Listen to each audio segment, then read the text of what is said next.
How does a snowstorm affect a small business owner? Well, you see, you got to shovel the driveway before the bus comes and before you leave to take the kids to school. But you got to do that after 6 o'clock a.m. Otherwise, you'll make the neighbors mad. So that means wake up at 4, emails, LinkedIn, proposal out between 4 and 6. And it's just after 6 o'clock right now. So we are head out, get dressed up, see what's going on the driveway here.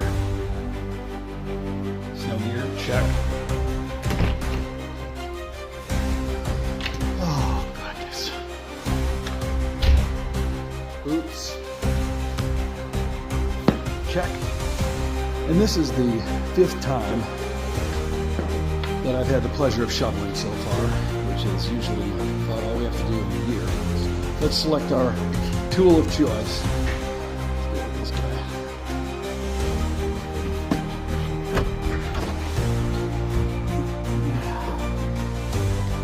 Doesn't look too bad.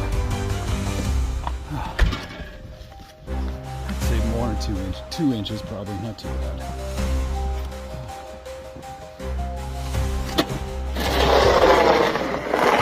Okay, making good progress, but I'm gonna get some